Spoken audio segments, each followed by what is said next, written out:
On the night of his wedding, the bride wants him dead. She has been dead for 93 years. He has been alive for 19. They have known each other for 7 minutes. Yesterday, Wei Chen was a name on a list of failures. The talentless son of a fallen house, the boy every awakening test rejected, the joke whispered in academies. Tomorrow, he must enter the Hall of Spirits and accept a life of dishonor. But tonight, in a temple no one has entered in a century, he kneels before a corpse bride with knives for fingers. And he says yes. The temple sits in the throat of Grey Crane Mountain, where no road still leads. Vines have eaten the steps. Lanterns hang from the eaves like rotting fruit. Inside, dust rests in moonlight fingerprints. Wei Chen is here because he has nowhere else to be. The awakening comes at dawn. By the law of the 5 provinces, every 19-year-old must enter the Hall of Spirits. Those whose names burn gold are claimed by clans, silver by sects, red by armies. The unmarked are sent to the rice fields. His palm tested empty 7 times. He counted a merchant boy with no merchant left. Father bankrupt. Mother 3 years dead. His cousin Wei Lan sliding him steamed buns through the back of a tea house. What he has, instead, is a rumor. In the lowest taverns of Shuyang, drunks murmur about the temple of the forgotten bride. They say a girl was murdered on her wedding night 100 years ago, and her rage is so dense it warps the air around the mountain. He climbs at dusk. He pushes the warp doors open, and the temperature drops so suddenly that his breath crystallizes between his teeth. The bride is already waiting. She sits on the stone altar where the wedding feast should have been served. Red robes, faded to the color of old wounds. Black hair so long it pools on the floor like spilled ink. Her face is turned away, and yet he knows she has been watching him for hours, centuries, perhaps. A single candle on the altar lights itself, then another, then 40. The temple wakes. Wei Chen does not run. He practiced not running. He has been afraid every day of his life and found that running only feeds the thing that chases you. He steps forward. The floor groans under his sandals. The candles bend their flames toward him as if listening. "Forgotten lady," he says, and his voice is steadier than he expected. "I came to ask a question." She turns her head. Half of her face is the most beautiful thing he has ever seen. Pale skin, lashes long enough to cast shadow, a mouth painted the color of a wound that hasn't closed. The other half is bone, clean, white, smiling. It is not a wound, it is a truth. When she rises, her sleeves do not move. The air moves. The candles tilt toward her like courtiers. "You came," she says in a voice like river ice cracking, "to ask a question." Yes, boys come to ask for power. Boys come to ask for vengeance. Boys come to ask for love. "Which are you?" He swallows. "None of them," he says. "I came to ask if you wanted to be free." The smile on the bone half of her face does not move. The smile on the living half does. It is not a gentle smile. "Free," she repeats. "And what do you imagine free looks like? Mortal?" "I don't know," he says, "but I think it doesn't look like this." She is over him before he sees her move. A fingernail like a bronze needle stops a hair's breadth from his eye. Her sleeve hovers over his shoulder, weightless, freezing. Her bone-side cheek is pressed against his living one. Her breath is colder than her words. "Pretty," she whispers. "Pretty boys with pretty answers. Do you know how many of you I have eaten?" "No, 11. Then 12 is a round number," he says, and somehow does not faint. She laughs. Not loudly, like something remembering how. "Tell me your question, mortal." Quickly. He had 3 days to find the right words. The words he found are the wrong words. He says them anyway. "Marry me." Silence. The candles don't know what to do. They flicker without conviction. "What did you say?" "Marry me." He bows his head. "If you marry me, you are no longer the forgotten. You are the wedded, and the man who left you in red on this altar will not be the last word on you." He swallows. "And if you don't want me, eat me. I have been useless to everyone else. Let me at least be useful to you." A breath she does not need leaves her throat in a small surprised cloud. The bone half of her face cracks just at the corner. Something opens behind his ribs. It is not pain. It is not warmth. It is the feeling of a door being unlocked from the other side. In his bones, characters in jade green light bloom and rearrange. Words he never learned but suddenly knows. Bond recognized. Spirit Bride, Lin Yuchen, The Drowned Smile of Grey Crane, First Wife, System Awakened, Bride's Bound, One of Nine. He gasps. She steps back, pupils dilating, then narrowing to slits. You, she breathes. What are you? Wei Chen, he says, because it is the only thing he has ever known about himself. Of nothing, of nowhere. The drowned smile of Grey Crane stares at the place behind his eyes for a long, long moment. Then she says, I accept. The temple breathes slowly, shuddering. The candles go out all at once. When they relight, she is no longer on the altar. She is wearing his shadow. Wei Chen descends the mountain at dawn. The road is the same road. The world is not the same world. Every leaf has an edge. Every birdsong has a number. He can feel the weight of the air separate from the weight of the wind. And somewhere just behind his right ear, where a girl's mouth would rest if she were tall enough, there is cold. She speaks only once on the way down. You'll be late, says Lin Yuishan, in a voice only he can hear. The stone is already eating names. He runs. When he reaches the lower gate of Shuyang, the awakening line stretches 2 streets long. Boys in silks, girls in fox furs, children of houses with pillars and lanterns, and grandparents whose names live in books. Wei Chen pushes between them, in his patched gray robe, smelling of mountain mud, and heads turn to laugh. The laughter dies before it crowns. Some of them, the talented ones, feel without understanding what they feel. A pressure at the back of the teeth, a taste of cold tin, a whisper of red silk where there should be no silk at all. A girl in jade earrings drops her fan. Wei Chen, she says, it is Wei Lan, his cousin. 20 years old, hair tied with a ribbon she stitched herself, eyes already wet, she crosses the line and grabs his sleeve. Where were you? You weren't at the inn. The proctors are already calling. I'm here, he says. She looks at him. Really looks. Her hand on his sleeve goes still. Chen, she whispers. Your eyes. His eyes used to be the color of weak tea.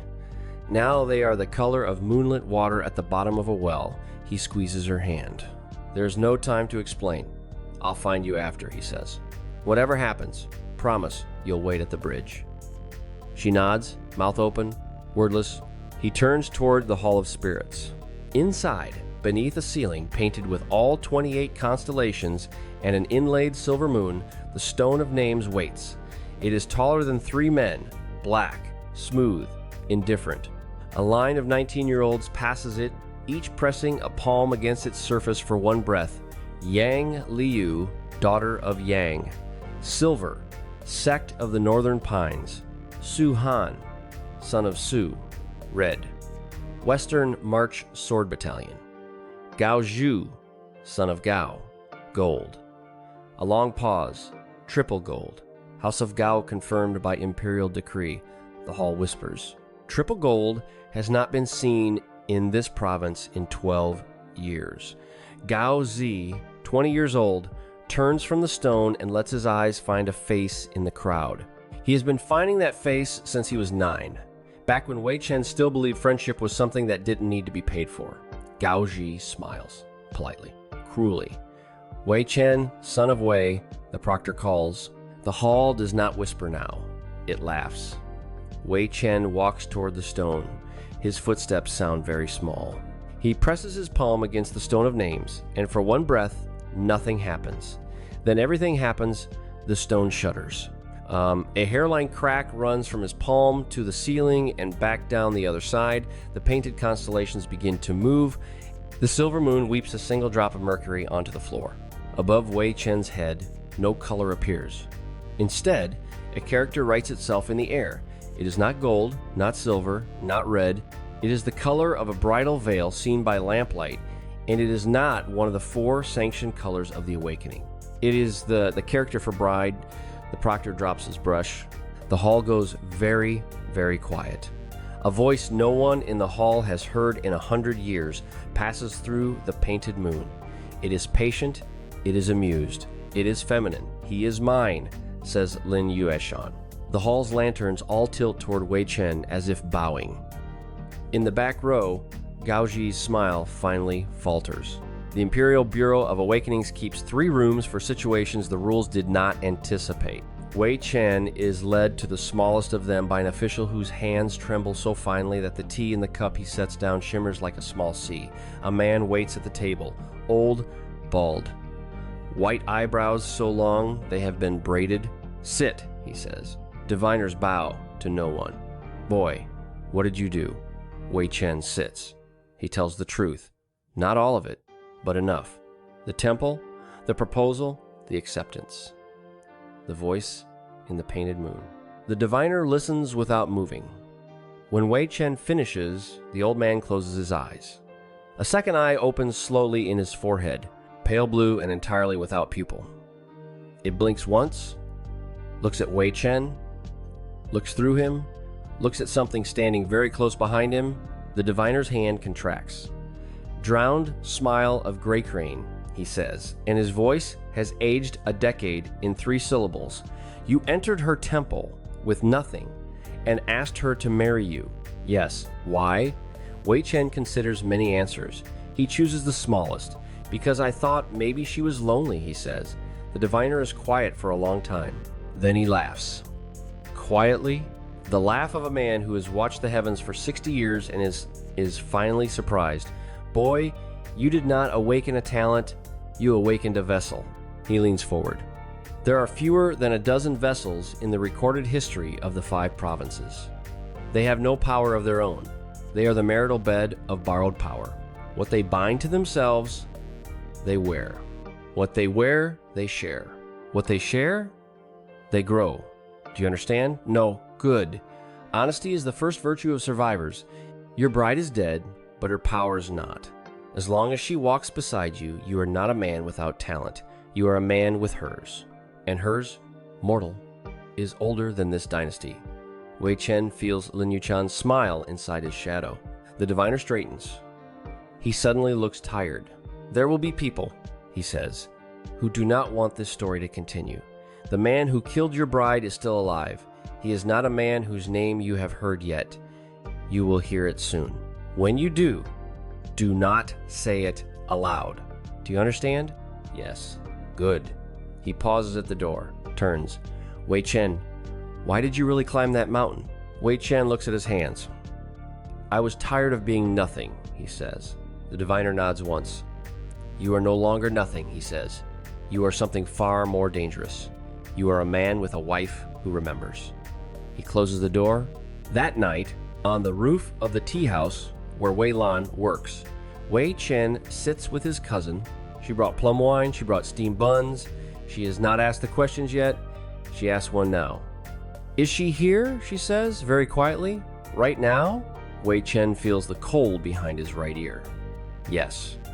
Is she listening? Always. Wei Lan considers this. She takes a long, careful sip of plum wine. Hello, she says finally, looking at no one. I'm Wei Lan. I've known him since he was 3. If you hurt him, I will find a way to be a problem for you, even if I have to die first. The cold behind Wei Chen's ear shifts. A voice only he can hear says, in a tone almost like surprise, I like her. He laughs. It surprises him too. She likes you. Good, says Wei Lan. She raises her cup. To you, to both of you, and to those who told us we were nothing. They drink. Below, in an alley 3 streets away, a man in a wide hat watches the tea house roof. His face is half covered. His sleeves are deep. He carries no visible weapon. He has been standing there for an hour without moving. He does not eat. He does not breathe much. He waits. The first attack comes on the 7th day. Wei Chen is walking home from the small warehouse where his father keeps his accounts. The accounts are mostly debt, but it is something to do. The street is wet from the day's rain. The lanterns are hazy. A boy cries somewhere. The white hat man emerges from an alley as if poured from it. Wei Chen's first warning is the silence. The boy stops crying. The lantern stops creaking. Even the rain seems to thin and listen. He stops walking. The hat man lifts his head. His face is half painted. White on one side, black on the other. A dark red line crosses the bridge of his nose. He smells faintly, terribly, of cold incense. "Wei Chen," says the man. His voice is thin as paper. His mouth does not move when he speaks. "You climbed a mountain better men have not climbed." Wei Chen does not answer. The man raises a hand, fingers curled. Between his fingers, a black thread appears. Then another, then 12, then 100. They float through the air toward Wei Chen with the slow patience of patient things. He knows, without being told, that if any of those threads touch him, his name will be cut from the world. He has time to think one thing. It is not a brave thing. It is a small, stupid, very alive thing. He thinks, "I want to see Wei Lan again." Then Lin Yushan steps out of his shadow. She is taller than him. He had not noticed. She wears red. Her hair is loose. Her bone half is absent tonight. Her living face is so beautiful it is dangerous to look at directly. She does not look at the assassin. She looks at her own hand. "Husband," she says, in the river ice voice. "May I?" He cannot speak. He nods. The threads reach her first.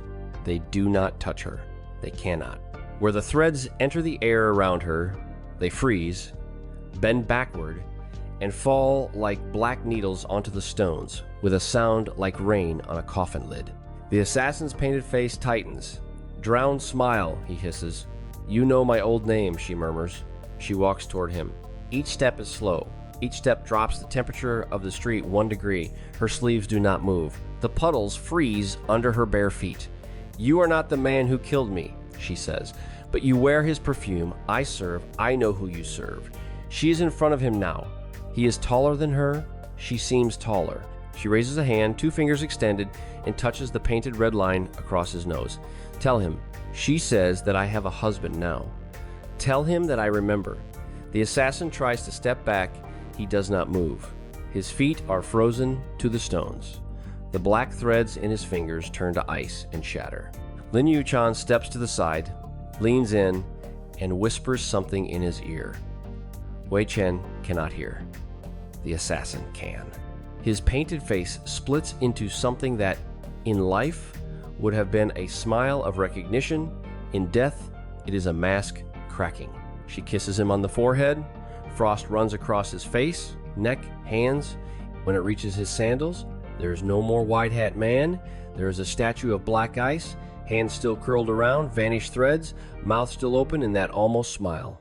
The lantern above the street flares back to life. The boy, 3 streets away, resumes his crying. Lin Yushan turns to her husband. Her bone half is back. Her living half is tired. She looks, very briefly, like a girl. "He won't be the last," she says. Wei Chen finds, to his own surprise, that his hands are not shaking. "Then we should be ready," he says. She tilts her head. We? Something behind her eyes, something old, something hurt shifts.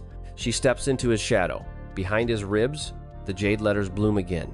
New characters, new words. Shared domain unlocked. Frozen breath. Host drain. Minor. Bride drain. Moderate. Brides bound? 1 of 9. 8 remaining. He looks at the ice statue in the street, thinks of his mother's grave, thinks of his father's debt, thinks of Wei Lan on the bridge, waiting, thinks of the 8 other women in 8 other places who are also waiting, though they do not yet know what for. He begins walking home.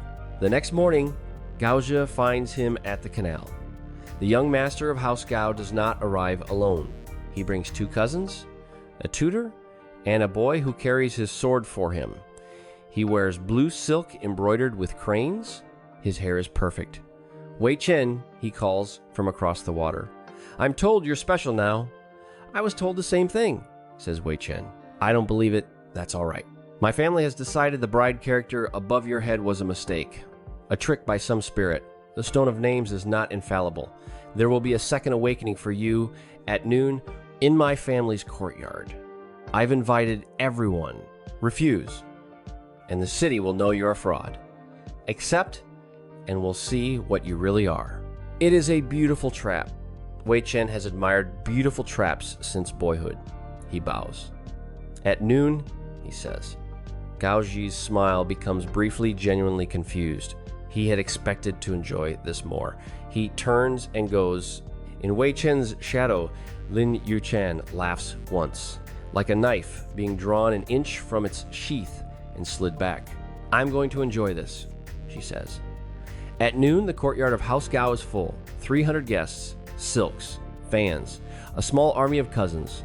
At the back, on a raised platform, a smaller version of the Stone of Names has been brought. It is illegal to move the true stone, but House Gao has favors. It always has had favors. Wei Chen walks the long path through the crowd. Whispers tangle the air around him.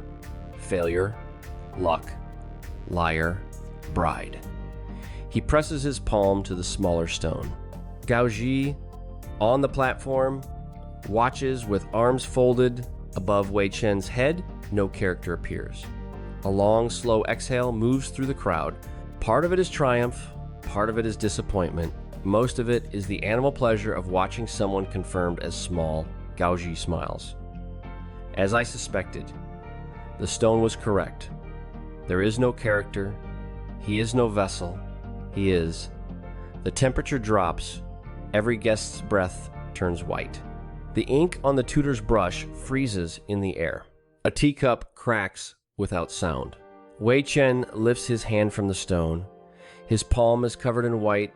Snowflakes drift from the lines of his fingers. He looks at Gao Ji. He smiles, politely. He has spent his entire life learning politeness from men who used it as a knife. He has finally found his own blade.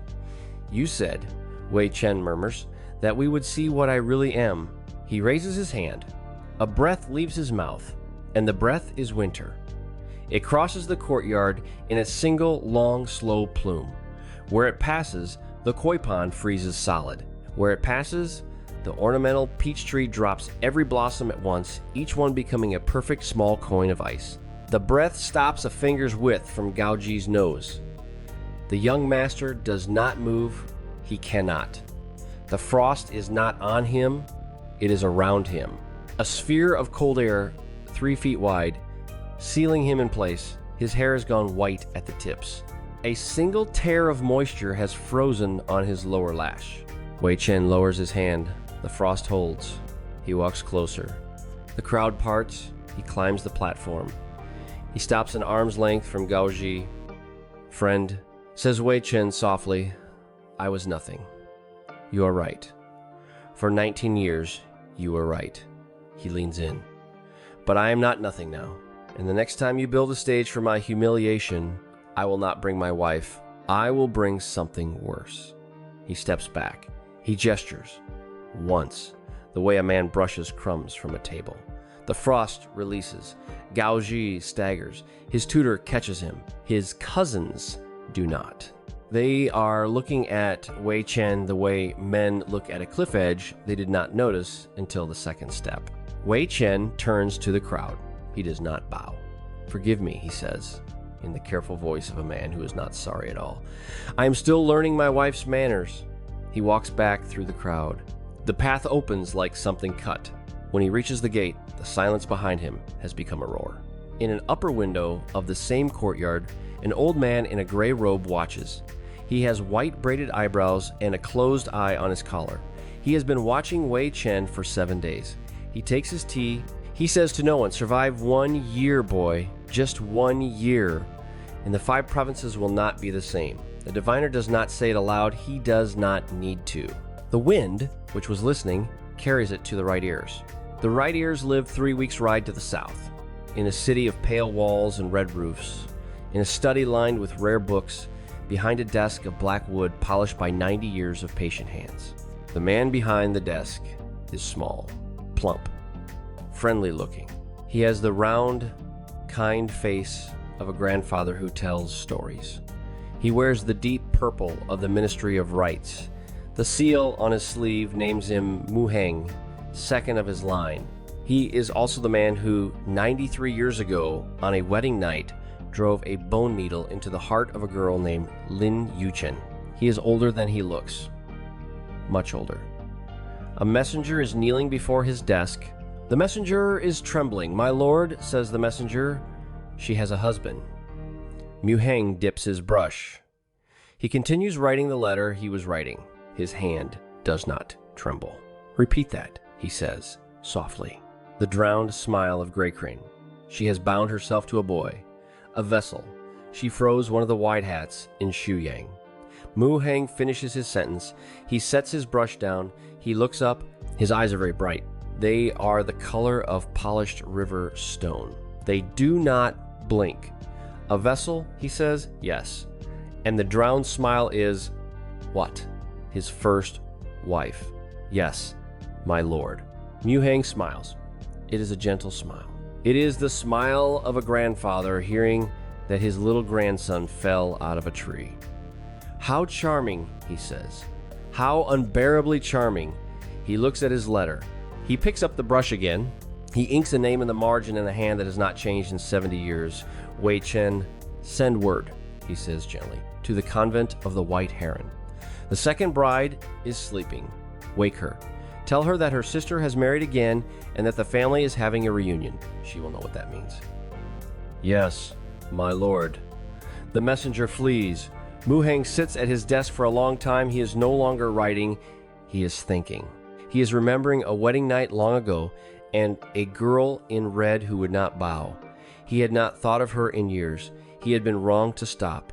He smiles again, a different smile this time. A private smile. "Welcome back, little exorcist," he says, to a window that is not there. And in a city 3 weeks' ride to the north, on a roof above a tea house, Wei Chen stands at the rail and feels the cold behind his right ear shift. Lin Yuchen steps out of his shadow. She does not lean on the rail. She looks south, toward a city she has not seen in 93 years. Her bone half is absent, and her living half holds a single tear that does not fall. "He knows," she says.